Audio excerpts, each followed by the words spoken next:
सम्पूर्णमा आज तपाईहरुको माझमा मैले परमेश्वरको वचनको पदहरु लिएर आएको छु। साँच्चै नै यो वचन धेरै नै महत्त्वपूर्ण छ, सुन्नु होला। किनभने यदि कोही यस्तो हुनुहुन्छ होला अरूलाई दोष लगाउने, अरूको कुरा काट्दै हिँड्ने र अरूलाई धम्की दिने, नराम्रो काम गर्ने हैन, जस्तो कोही हुनुहुन्छ होला। तर जस्तो हुनुहुन्छ भने सुन्नुहोस्, किनभने जसरी तपाईले अरूलाई दोष दिनुहुन्छ त्यसरी नै अरूले पनि तपाईलाई दोष दिन्छ। जसरी तपाईले अरूलाई धम्की दिनुहुन्छ र अरूको कुरा काट्दै हिँड्नुहुन्छ, अरूले पनि तपाईको कुरा काट्दै हिँड्छ। तपाईले जस्तो बोल्नु भएको छ त्यस्तै पाउनुहुन्छ। किनभने मृत्यु र शक्ति जीवमा हुन्छ। तपाईले बोलेको बोलीबाट, तपाईले बोलेको वचनबाट मृत्यु पनि हुन्छ, एउटा असल व्यक्ति पनि हुन्छ।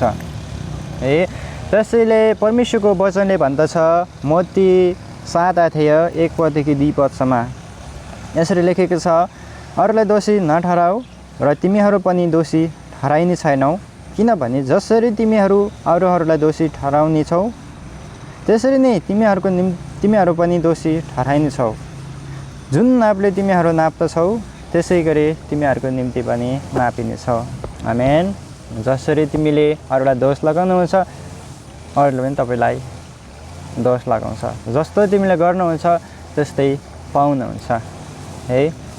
र यदि तपाईहरु कोही यस्तो पनि हुनुहुन्छ होला, अरूलाई पाप गर्न हुँदैन, पाप गरे भने नरक जान्छौँ र असल काम गर्नुपर्छ, परमेश्वरको वचन सुन्नुपर्छ त भन्छ, तर आफै चाहिँ नि पाप गरिरहेको छौँ, आफै चाहिँ नि भ्रष्ट स्वभावमा छौँ भने चाहिँ नि तपाईले कसरी अरूलाई भन्न सक्नुहुन्छ अरूलाई पाप गर्नुहुन्न भनेर।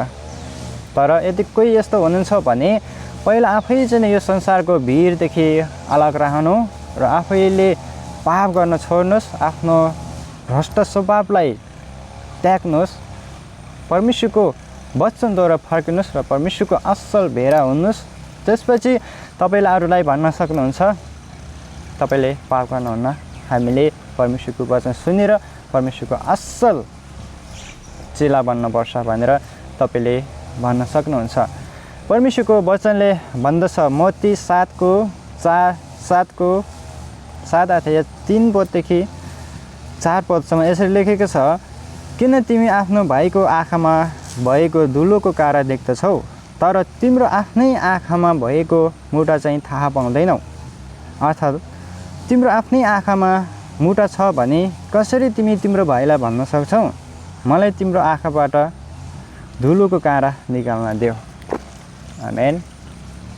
तब आफै चाहिँ नि भ्रष्ट स्वभावमा छ भने चाहिँ नि कसरी तिमीले अरूलाई सिकाउन सक्नुहुन्छ, अरूलाई भन्न सक्नुहुन्छ पाप गर्न हुँदैन भनेर। पहिला आफैले थाहा हुनुपर्छ है। यो कुराहरू हामीले ध्यानमा राख्नुपर्छ। परमेश्वरको वचनले यसरी भन्दछ। आमेन।